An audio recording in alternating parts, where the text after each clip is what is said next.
Hello, Daniel, and welcome to the Growth Concept Podcast. Thank you very much for coming on the show to offer your guidance and advice for young individuals that may be struggling a bit mentally, with mental health being such an important thing these days. Thank you very much for coming on the show. Thanks, Gianni. It's a real pleasure to be here. So to kickstart this interview, Daniel, what is it that you do and why do you do it? So I currently work as a client service manager for an NDIS organisation. I more or less sort of manage support workers who work with participants who have a neurodevelopmental disorder.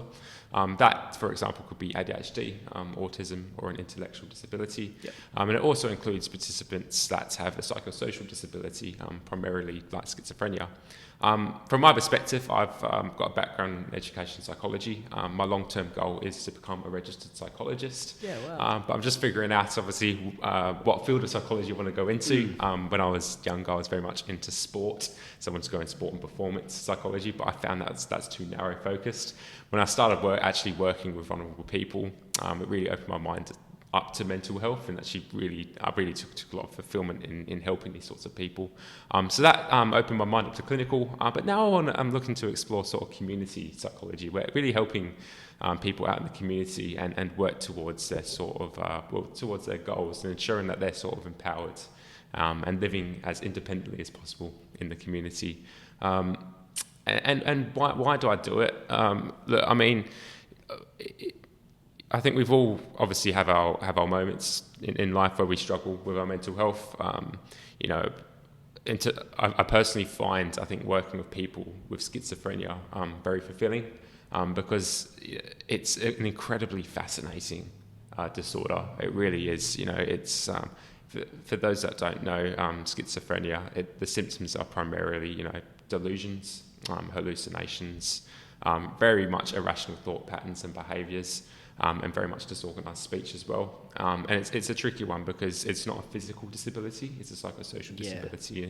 And I think really helping these people it's very rewarding, I think, because I think when they're out in the community, they sometimes do look like regular people, but it's their mind that is very complex, and a lot of people that maybe don't have that knowledge in psychology would immediately judge them and things like that. And and I just find it really rewarding, just sort of understanding why they are the way they are. And I've had a good friend from personal experience who I grew up with at adolescence. Great guy. I mean, great intentions, but he unfortunately just took the wrong road in life, and engaged in the substance use and risk-taking behaviours, and he was developing schizophrenia sort of symptoms. Wow. Schizoaffective disorder, I think he had. That's amazing that you're in that industry, and very rewarding, like you say. What is schizophrenia? Is it a mindset disorder, or do you mind giving us a bit of a rundown on what schizophrenia actually is? Yes, so it is considered a psychosocial sort of disability. What does that mean? So it's a mental disorder, and usually how clinicians diagnose people with schizophrenia, they follow the DSM, so it's a Diagnostic Statistical Manual, and usually what a clinician would do, they'll assess a client coming in, and then they'll assess basically their mental health symptoms, and they'll assess whether they sort of meet criteria. And for something like schizophrenia, the common symptoms tend to be, like I said earlier, just delusions, so just delusional beliefs, Yep. Hallucinations, so thinking and seeing things that aren't always there, very much irrational thought patterns and behaviours as well. And just very complex. For example, for delusions, it could be someone who has these beliefs that they lived on Pluto one time, and that there's life there. And for example, there was someone who I worked with in the NDIS, and he was of the belief that he was going to transport to Pluto, and he had resentments towards Einstein because he believed that he stole his ideas in creating NASA or something. Whoa, that must be so scary sometimes. It is, but it's but I find it quite, being the helper of those sorts of people, it's good to have that curious mindset and just sort of understanding their beliefs and their minds, and and things like that. Yeah, it's fascinating sort of helping these sorts of people, you know. Yeah, wow, that's absolutely amazing, Daniel. Yeah. Was there a specific time that inspired you to take this path of mental health? Was there a change of perspective on the view of the industry? Do you mind sharing a time? Yeah, I think like when I reflect on my adolescence in school, I was never the sharpest kid at all. I wasn't that committed. I was always quite, I think, a bit lazy in the classroom. I seek, like a lot of, I think, youth, it's just like you seek the approval of your friends, and I think you want to sort of get their approval. And when I reflect, I wish I was a bit more competent. But I was always sort of, I felt like I had an innate talent. I was always curious about just people and the complexities of the human mind. So obviously the standard path when you go to school, when you finish school, when you're part of a certain family, it's just, you go to university. It's just like, well, if that's the norms, what the hell do I want to study? I thought, psychology sounds interesting. So I thought, yeah, I'll study psychology. But I think with that, the beauty of psychology is that that teaches you to become a psychologist. It's important to know yourself if you have to help someone else. And I think, and I believe, obviously, mental health, it's very much a complex, broad topic. And I think it's not clear cut, and there's so many, I think, correlating factors in what influences mental health. But I think the beauty of it is that when I reflect on my adolescence, I certainly, I don't think I necessarily suffered from severe stress and mental health to a severe degree, but I was someone who I think does struggle with anxiety, and low self-esteem, and I still struggle with those things today, without a doubt. But I think when and I don't know, like it's when I was in school, it was that I felt in social, I've always felt like a bit of an outcast, like I couldn't really connect with people around me, and I always felt I was sort of looked down upon. I never felt I was good at anything. And I think sometimes just helping these people for me, I felt quite, lonely and lack of self-worth. I didn't feel like I belonged. So I think helping these people that are in that state, and obviously I know this podcast is mainly for youth, and I do feel for youth that in that situation where they maybe feel quite isolated and have that low self-esteem.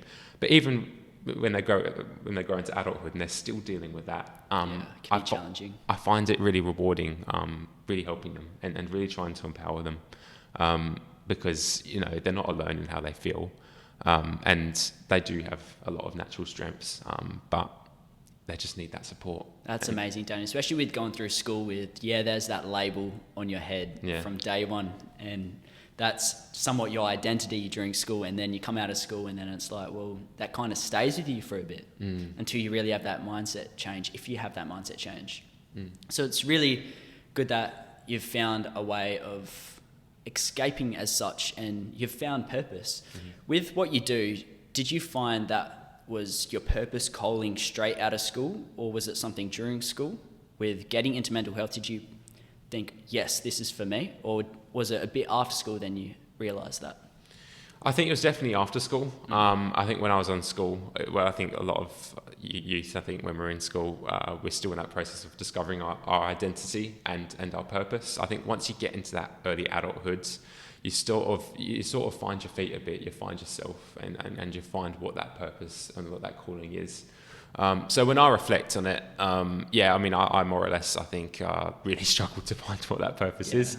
But I think a key to mental health, a key to good mental health is really finding your purpose, trying to connect with your higher self, that desired self, and really being disciplined and trying to live in accordance with it, and being committed and seeking mentors and good people to help kind of elevate yourself and empower yourself. And then once you feel that, I think you're working and striving towards that purpose, and you're striving towards a state of self-actualization.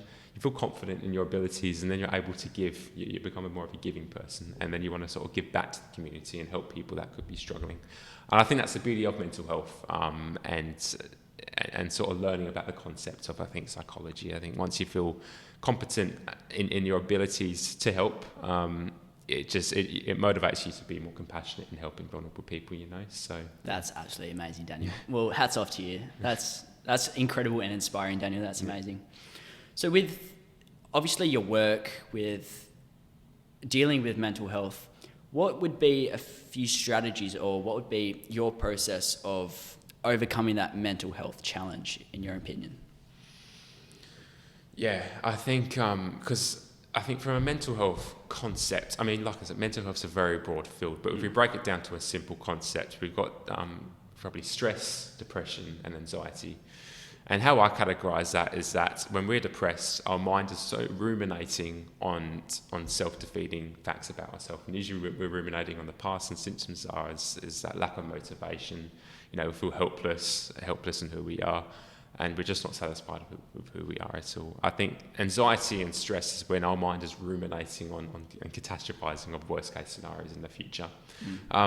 So I think really strategies to manage that is, one, start of awareness. I think identify with, I think when someone's struggling with their mental health, they've got to, I think, recognise what needs are not being unmet, and really try and identify, really sort of self-assess, I think, themselves to some degree. Somewhat finding the why. Is there questions you ask yourself to really dig deep? Because obviously sometimes when you're in your thoughts, you don't know where to start. Is there specific questions as such someone should ask themselves?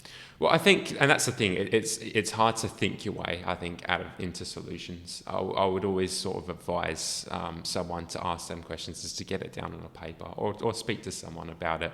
So I think I think you should always seek out social support. Speak to someone who you feel you trust in your social network. And I think just speaking to someone is the most valuable thing. Unfortunately, for a lot of people, they might not have the most stable social network. If that's the case, always seek professional help. Yep. I think you should, even if you do feel like you've got the social network, always seek professional help, because you have people trained in the field that have developed their sort of communication skills, to help you work through a problem. So always seek out professional help without a doubt. And once you feel you've established a good relationship with, say if you've been referred to a therapist after seeing your GP, it's very important that you feel you trust that therapist. Progress is not made in therapy until you've basically built that therapeutic alliance with the therapist. So it's important that the relationship's there, and that's where progress is made, and then you can work out the solutions to basically your problem with that therapist. Other strategies as well, it's very important to practice self-care. So diet, simple things, just diet, exercise, ensuring you've got good sleep, and having a good routine from there. And obviously, I think grounding practices are crucial as well. The importance of meditation and mindfulness is very crucial, because I think they help develop self-awareness and present moment awareness, and you don't identify with your thoughts as much. Yeah. As well, and if someone's of religious faith, I think prayer is crucial as well, because that teaches you to be, I think, grateful. And it teaches, enforces rituals to be grateful as well, and I think keeps you connected to something larger than life, so yeah. Do you find that self-reflection and gratitude helps with finding those questions to ask yourself? Absolutely, and I think in a mental health context it is crucial, because I think, like, if we go back to, I think, the broad concepts of mental health, stress, depression and anxiety, when that mind is ruminating away, it's in a habitual pattern, and it's hard to sometimes break that pattern. Now, I think when you think, if you do a simple practice such as think of 3 to 5 things you're grateful for and then write it down, it at least breaks that cognitive cycle of that mind ticking away of negative things. And I think if you establish a routine where for example, if you wake up in the morning, you write down 5 things you're grateful for. It's a routine, because you maybe had a bad sleep or something like that, and you don't want to start off the day. I was like, oh God, I only slept 3 hours. I had a terrible, and then your mind catastrophize. Oh, I had a terrible night at work. Now I've got to go to work. Or God, I hate it. Now I hate my boss. And it's like, when you at least think of 5 things you're grateful for, it stops your mind from spiraling into that pattern. So, yeah, that's a very good point. Very valid. So gratitude is crucial. Definitely. You were saying earlier that you had some anxiety and depression in the past, and that may be something reoccurring. Mm-hmm. What are a few ways that you deal with it, and what are your ways of escaping as such? Yeah, I think for me, I think when I reflect on my mental health, it is more. I think I've struggled from an anxiety concept. I like to think when I go into a state of depression. I mean, I'm fortunate enough that I haven't really been in a state where it's been prolonged. It's been 1 or 2 days where you feel like absolute crap, and you're just like, I do not like feeling this way. We've got to do something about this. But I think I've struggled more with anxiety, more on a social concept, because I think I'm introverted by nature, and I still do. And sometimes I feel like I play to my introversion a bit too much. What's that? So just I think because obviously it's a personality trait, so you've got introversion and extroversion. And I think people who are more sort of extroverted, I think socialising is a bit more natural to them, and they feel empowered by social situations. I think people who are more introverted, they're more comfortable being alone, and they might struggle to socialise a bit more. And I think if you correlate that sort of trait with trait and having high anxiety, it can be difficult to socialise a bit. It can take a bit of effort. And I think when I reflect, if we go back to when I personally reflect on in school, I was very very much high social anxiety. I think when I always I was quite insecure of my masculinity as a young male, and I think I was always jealous and envious of blokes that were very comfortable with who they were in a masculine trait, in showing their sort of masculine side. And I was very much sort of driven by envy. And when I sort of was speaking to these people, I was sort of intimidated by. I was very sort of anxious, and in school, I was just always very anxious. So I think I've gone a bit far from the question that you asked. Oh no, this is absolutely awesome, Daniel. Do you mind? For me, I've not suffered anxiety that I'm aware of. Mm-hmm. Do you mind explaining to me what this may feel like, or some symptoms of anxiety? I think its symptoms is from a sort of social anxiety concept. Say if you're going into a social setting, saying you're going to a party and you barely know anyone, I think your mind, firstly you've got the physical symptoms. So, you're tense, your muscles tense up a bit, your heart might beating fast, you might start sweating. Yeah, but then you start catastrophe, when you sort of envision the event in the future, such as going to a social event where you don't know anyone, your mind's just catastrophizing on the worst case scenario sort of thing. And you're thinking, and your mind's thinking, what if I say this? What if I do this? You're just thinking of all the negatives and things like that. And I think in these sort of social situations where you maybe are talking to someone, you're just not always comfortable in the setting. You feel those physical symptoms of, the muscles tensing, the heart pumping, and your palms sweating. You're not comfortable in that situation, and you're tense, and you don't want to talk to anyone. You just want to kind of go into your little shell and avoid. I think. That's how I'll personally sort of categorise sort of anxiety. Yeah, for sure. Is there a way of dealing with it when you have it on the spot? Because I imagine it would come. You don't have any preparation for it. I imagine being in a social setting and all of a sudden having this feeling. What can I do in the moment to kind of minimise the amount of stress or anxiety I'm feeling? Or is it completely based, deep breaths, taking a minute to reflect? I think in the moments where you feel quite a lot of, if you're in a setting where you feel quite a lot of social anxiety, I think exposure's important. So just sort of, if you have, say, a young person who maybe, is scared of speaking to women, I think really just the treatment for that is go out there and speak to women. Go out there and speak to as many women as you can. You probably will look a bit stupid, but simply just getting the exposure and the reps in will naturally ease the anxiety. Because, for example, if you have a young person that maybe wants to speak to women, you might go up and he's going to be very anxious and things like that. And you might say the wrong things and say, "Oh, God, why did I?" But just getting the reps in, I think, definitely help. Just really facing it. So just really sort of facing your fears.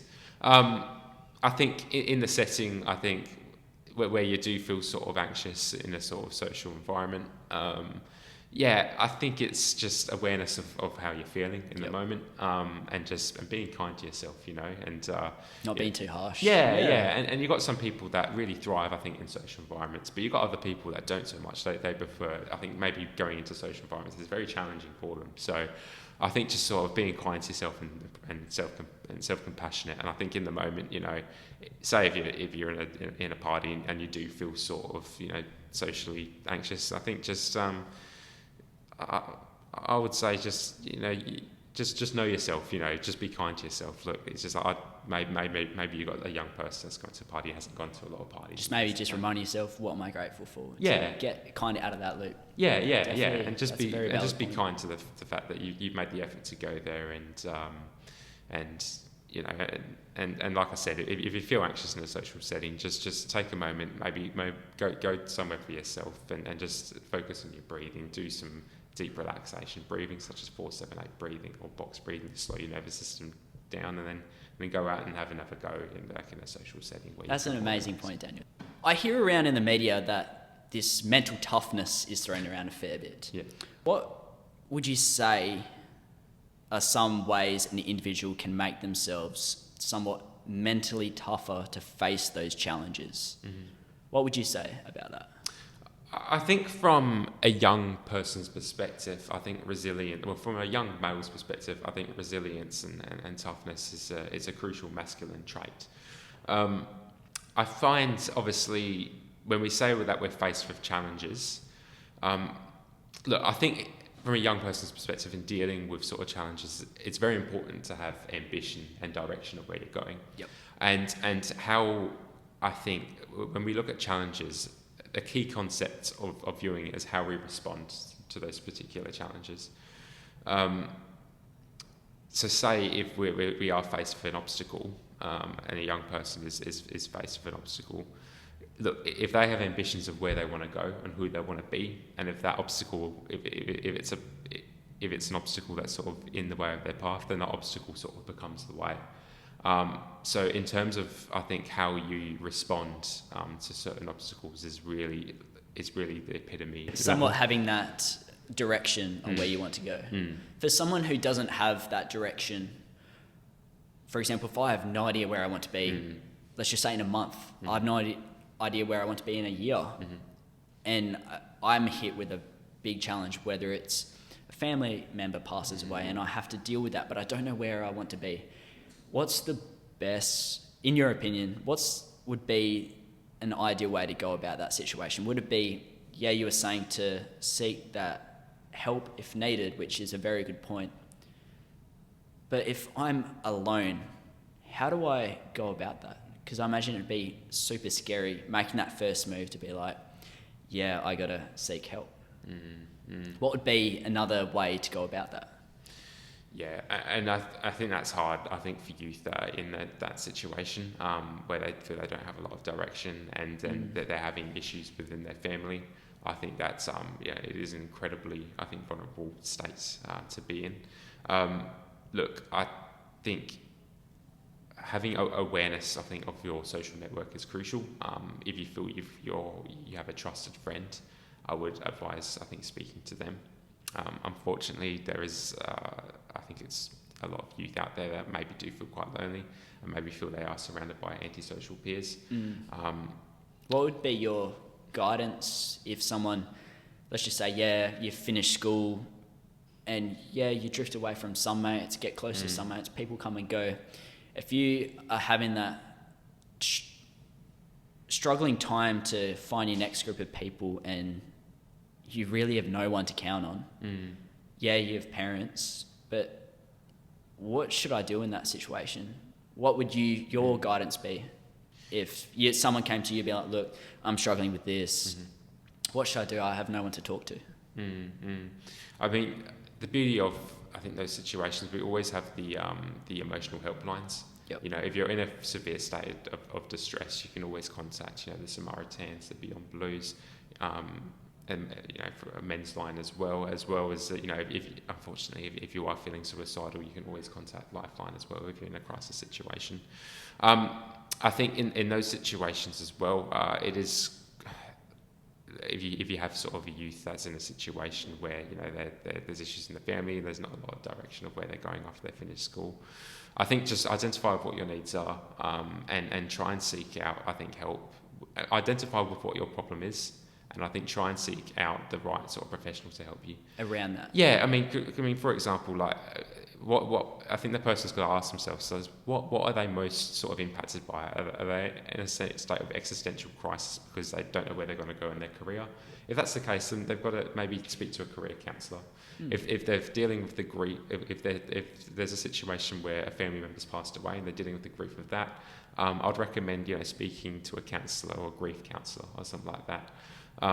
If they're feeling, particularly if they're feeling lonely and don't have a lot of friends, maybe just inquire of what their interests are and find out and research on social groups that aligns with their interests and their hobbies and things like that. So really, I think just sort of a key thing is for that situation is just really identify with what your specific needs are, and what the problem is, and just seek out the right mentors and professionals as best you can, to ensure that you can really get yourself out of a run, because it's important that these people, we always can't do this stuff alone, and we need the right support. So I think just seeking out the right professionals and mentors is a crucial one as well. That's a very good point, Daniel. Moving on to, obviously, being in and around social situations, people have different mindsets, different ways of going about things. Yeah. If someone comes to me with a mental health problem and I haven't been in a situation like that before, what would be the best way, or one of a few ways to go about with being there for someone? Would there be a particular approach or strategy to ease that tense situation? I think, like, in a situation, if a friend is coming to you, and they're expressing a mental health concern that they're having, I think as a friend, I think that's an incredibly rewarding thing for yourself, because that shows that person trusts you. So I think as a friend, you should really appreciate that they've come and opened up to you, because they think that you're a good person, and they trust you. And I think you should sort of, empower that in them. So really appreciate them, in opening up. In a situation where someone's sort of expressing their mental health, I think we do have a tendency to immediately try and fix. We immediately try and find solutions. The best thing to do is sometimes just to listen. I think as humans, we have a need to feel understood. And the best thing to do is listen. And I think an ability to listen is a hard skill, because a lot of the time when people are talking, our mind's thinking of things. I just want to say this. I know, exactly. And your mind's too busy looking at that internal, and listening to that internal monologue instead of actually listening. I've been guilty. Yeah, we all have been, Kiana, So, and look, and I think the beauty, I think anyone could benefit from any form of counselling experience, because it really teaches you the importance of listening. And as a listener, look, there's the one of the founding fathers of humanistic psychology, Carl Rogers. He said that the 3 pillars of counselling, or the 3 core foundations of counselling, was empathy. So seeing someone from someone else's perspective and really trying to feel their emotions. Congruence, so as a listener, being your own authentic self, being genuine, not putting on a facade, or doing things by text. What's a facade? So a facade is just being someone who you're not, sort of thing. And I think when someone's when you can tell when someone's a bit fake when they're speaking to you. I think if someone's expressing a mental health concern, you can tell when someone's being a bit ingenuine. So it's really just sort of as a helper, just being your own genuine self. Yep. And then unconditional positive regard. So fully accepting that person as they are, not judging them, and not immediately jumping to conclusions there, just fully listening. So with those sort of pillars, just fully sort of listen, and really try and understand their problem. Really be curious, ask open-ended questions. Just say, What would be a couple of examples of the open-ended questions? Well, it's just like, if someone's sort of expressing, concerns about their mental health, just asking the why, the who, what, why, when, and how. So how did that make you feel? So expressing the feelings.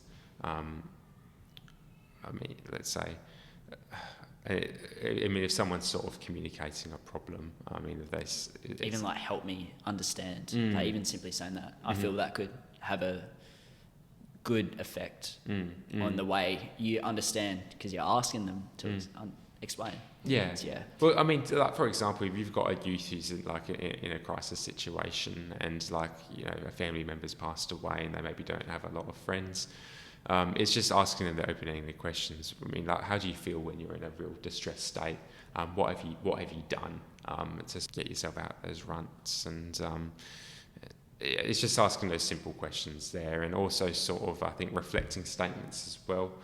So, you know, if someone says a statement such as, "Oh, I'm such a failure, I failed all my exams," as a listener, you can simply just reply, "You're such a failure because you failed all your exams." So just repeating that thing back to them allows them to sort of opt and open up a bit more. And also just doing prompts. So when someone says something, "Oh, life sucks," sometimes just sitting in silence and just saying, "Okay, go on."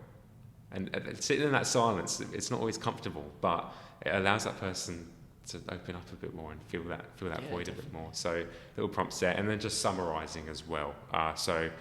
Ensuring that we've sort of heard them correctly. So when someone sort of, you know, expressed their mental health concern, we could have, say, a situation where a young male, his girlfriend's cheated on him, and he put a lot of, you know, attachment towards his relationship, and he's in a real state of despair, and he's just vented this one to you. So as a listener, we could say you feel incredibly depressed because your long trusted girlfriend has unfortunately gone with someone else, and that must be really hard. Guess that's a form of understanding and making sure that they have been heard. Yeah. That's a very good point, Daniel. Yeah. I got one last question for you, Daniel. If you could go back to your younger self, with the knowledge you have now, what would you tell your younger self? I think how I'd speak to my younger self is have some ambition, have some direction of where you want to go. I think when I reflect on my adolescence, there wasn't a lot of direction, and there wasn't a lot of ambition of where I wanted to go. And I think in those situations, you kind of just attach yourselves. You find attachments to unhealthy sort of behaviours and things like that, I find at that young age. But I think when you have the direction and ambition of where you want to go, it teaches you a bit of self-discipline, and you find that core purpose that's authentic to you. So if I was to say to my younger self, I would say, "Daniel, stop playing so much of the blooming games so much. Get outside, have some fun, socialise, but have some direction and ambition of what you want to be and who you want to be." Yeah, definitely. Well, thank you so much, Daniel, for your time for this podcast. I'm sure with mental health being such a hit topic these days, and a lot of people are suffering from it, and having that someone to talk to can make that big difference. And it's amazing that you're in this field to offer that support and guidance for individuals that are having that tough time during their life. Do you have any resources where young individuals can go to find a way to help understand their concern? Do you have any resources around that? Well, firstly, I think for any youth that are sort of struggling with their mental health, I think you can always go to the emotional helplines as well, like the Beyond Blues, the Samaritans, and things like that. I think for youth as well, I mean, personally, I always found the self-help books always helpful. So just finding resources that are authentic to you, and that you can learn from. And I think being inspired by, I think, people, by people in your life is crucial as well. In terms of I think youth groups, there's a lot out there. From my understanding, I think in Perth there's the Youth Futures as well. Youth Futures. I think there's Youth Focus as well, and you have a lot of workers there that do, I think, where they do a lot of work to I think help troubled youth, and I think they sort of mentor them to, I guess, live more sort of pro-social and proactive lives. You've also got, I think, the RISE organisation as well. RISE organisation, yep. That they have sort of mentors in there, and I think they tend to go into schools, and they help kids to live sort of more social and more pro-social sort of lives, and help with any mental health concerns there. So I think engaging in these sorts of youth groups in your community is certainly valuable as well. There's many angels that are part of these organisations, and I would always, I think, encourage any youth relief to, I think, get on board with them, because you can learn a lot from them. Yeah. Thank you so much, Daniel. I really appreciate you coming on this show to offer your wisdom and guidance for young individuals out there. Thank you very much, Daniel. Thanks so much, Cheers. Keanu. Thank you. Appreciate it.